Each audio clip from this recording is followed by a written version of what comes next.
بسم اللہ الرحمن الرحیم۔ السلام علیکم۔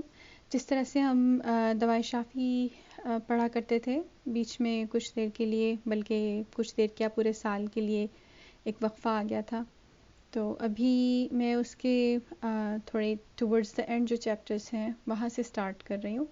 تو آج ہم تھوڑا سا حصہ پڑھیں گے چیپٹر نمبر 112 کا اور آئی تھنک 113 کا۔ تو 112 جو ہے اس کا ٹاپک ہے عورت سے محبت کرنا جائز ہے؟ سوال پوچھا گیا ہے۔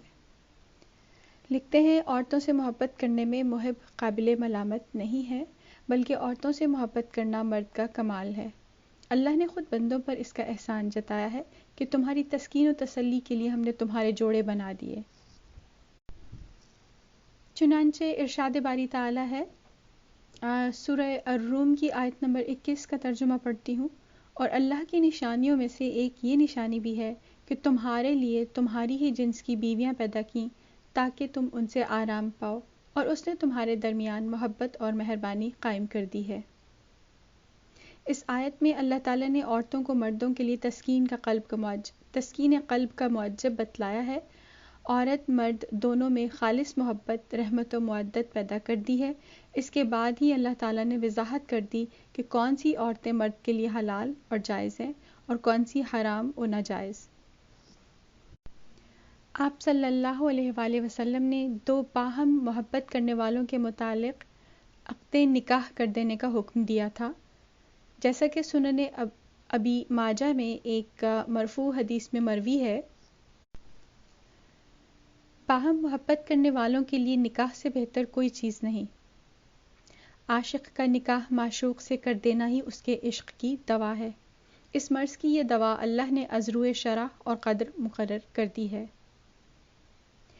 یہ دوا اللہ کے پیغمبر سیدنا داؤد علیہ السلام نے بھی کی کہ حرام سے احتراز کرتے ہوئے نکاح سے کام لیا۔ کسی عورت سے محبت ہو گئی تو اسے اپنے نکاح میں لے لیا۔ اس بارے میں سیدنا داؤد علیہ السلام کی توبہ تو بارگاہ الہی میں ان کی قدر و منزلت اور عالی درجہ کے اعتبار سے تھی۔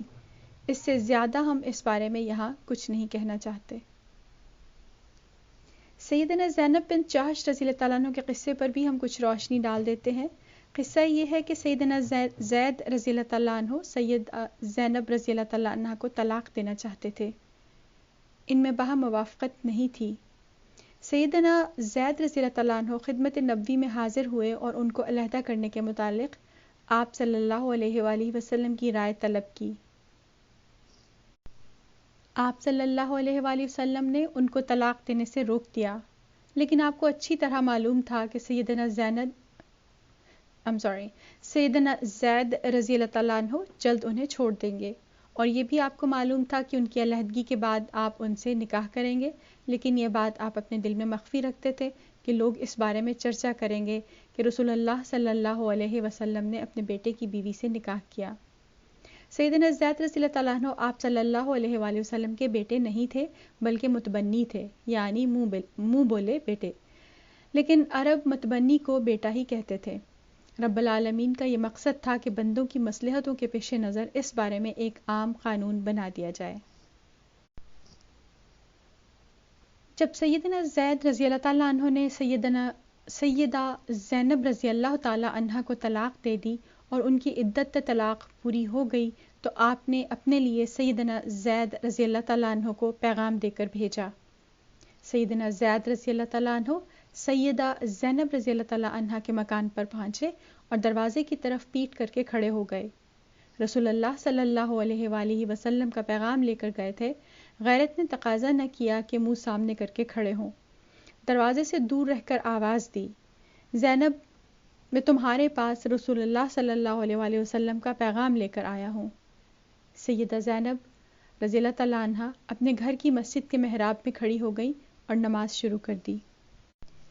چنانچہ آپ کے نکاح کی ولایت خود رب قدوس نے کی اور عرش معلی پر رسول اللہ صلی اللہ علیہ وسلم سے آپ کا نکاح کر دیا، اور اللہ کی جانب سے یہ وحی اتری۔ سورہ احزاب کی آیت نمبر 37۔ پھر جب زید نے اس عورت سے غرض پوری کر لی تو ہم نے تمہارے ساتھ اس کا نکاح کر دیا۔ اس آیت کے اترنے کے بعد رسول اللہ صلی اللہ علیہ وسلم نے فوراً رسول اللہ صلی اللہ علیہ وسلم فوراً سیدہ زینب رضی اللہ تعالیٰ عنہ کے گھر تشریف لے گئے۔ سیدہ زینب رضی اللہ تعالیٰ عنہ اس بات پر ہمیشہ رسول اللہ صلی اللہ علیہ وسلم کی دوسری بیویوں کے سامنے فخر کیا کرتی تھیں کہ تمہارا نکاح تمہارے گھر والوں نے پڑھایا ہے، لیکن میرا نکاح تو عرش معلیٰ پر خود اللہ تعالیٰ نے پڑھایا ہے۔ حضرت مغیث رضی اللہ تعالیٰ عنہ کا واقعہ۔ رسول اللہ صلی اللہ علیہ وسلم نے عاشق کے حق میں معشوقہ سے سفارش فرمائی ہے کہ اس سے نکاح کر لو، لیکن معشوقہ نے انکار کر دیا۔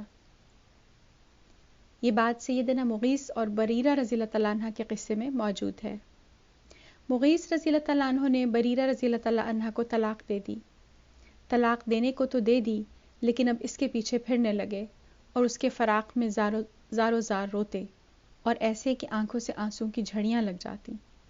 مغیث رضی اللہ تعالیٰ عنہ کی حالت دیکھ کر رسول اللہ صلی اللہ علیہ وسلم بریرہ سے فرمایا، بریرہ اگر پھر تم مغیث کے نکاح میں چلی جاؤ تو؟ بریرہ نے کہا، یا رسول اللہ صلی اللہ علیہ وسلم، آپ مجھے حکم دے رہے ہیں؟ آپ صلی اللہ علیہ وسلم نے فرمایا، نہیں، میں سفارش کر رہا ہوں۔ بریرہ نے کہا، یا رسول اللہ صلی اللہ علیہ وسلم، اب مجھے اس کی ضرورت نہیں ہے۔ اس کے بعد رسول اللہ صلی اللہ علیہ وسلم نے اپنے چچا سیدنا عباس رضی اللہ تعالیٰ عنہ سے کہا، اے عباس، مغیث کی محبت اور بریرہ کی ان سے نفرت پر آپ کو تعجب نہیں ہوتا؟ رسول اللہ صلی اللہ علیہ وسلم نے مغیث کو اس محبت کی وجہ سے برا بھلا نہیں کہا، کیونکہ عشق و محبت غیر اختیاری ہے۔ رسول اللہ صلی اللہ علیہ وسلم نے اپنی تمام بیویوں میں باری تقسیم کر رکھی تھی اور سب سے مساوات برت رہے تھے، لیکن پھر بھی بارگاہ الہی میں التجا کرتے تھے، اے اللہ، جو میرے اختیار میں ہے میں نے اس طرح کی تقسیم کر دیا ہے، لیکن جو میرے اختیار میں نہیں ہے اس میں مجھے ملامت نہ کر۔ یعنی محبت غیر اختیاری چیز ہے، اس میں ملامت نہ کرنا۔